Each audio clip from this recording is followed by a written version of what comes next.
Hello and welcome to another Bad Comic Review. This time we're looking at Hal Jordan and the Green Lantern Corp, issue 42. This is part 1 of Darkstar Rising. This is written by Robert Venditti, art by Ethan Van Sciver, colorist is Jason Wright, letterer Dave Sharp, cover by Rafa Sandoval, Jordi Tarragona, and Tomiyu Mori. I say that name different every time. Editor Brian Cunningham. Now, it turns out the controllers are restarting the Darkstar program, and this is the first time they've appeared in Rebirth, so they're kind of an alternative to the Green Lantern Corps. They're a little more lethal, and they're portrayed that way here as well. So they're just kind of reintroducing these pre-existing ideas that were in the various other versions of DC's history. So the controllers setting up these uniforms, and they're sort of like Green Lantern rings. They're self-contained living units, and they are seeking out people that will commit lethal justice. And we go over to the Green Lantern Corps, and there's a young cadet talking to Tomar 2, who's in one of the cells. He apparently was a former Lantern that killed somebody, and he was considered a hero on his homeworld up until this point. He lost his ring and got put in a cell, and these cells are really small and very boring looking. So this kid is talking to him and say, how can a hero do something bad? And he's obviously young. Hal Jordan shows up and talks to him, tells him to get back to what he's doing. Then Hal has a long exchange with him, and we get more of that no-kill crap that DC's known for. Some of these guys would occasionally have to kill people. I'm sorry, you're some cosmic police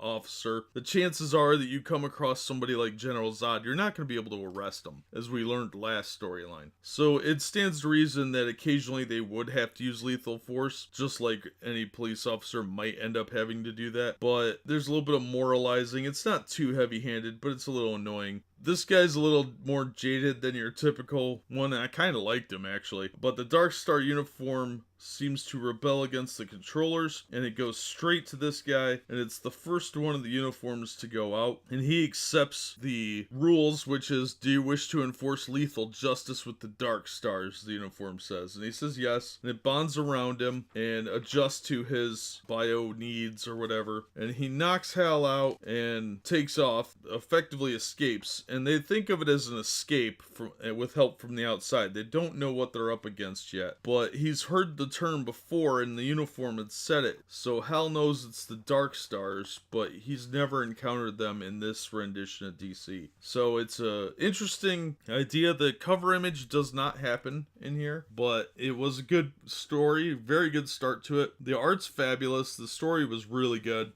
despite the little bit of moralizing, but you get that with these no-kill clause crap. I'm not a fan of the no-kill clause. Even accidentally, they're gonna kill somebody at some point. Anyway, that's just my take on the matter. I like the book. I say it's a recommend, but that's just my opinion. It's part 1. We'll get into part 2 next time, probably tomorrow. But in the meantime, I would definitely pick this up again at cover price, and I enjoyed it quite a bit. I thought it was a real good read and real solid art. But that'll do it for this one. As always, thank you so much for listening and supporting the channel. If you liked the video, hit the thumbs up and consider subscribing so you don't miss future reviews, and we hope to see you on the next one.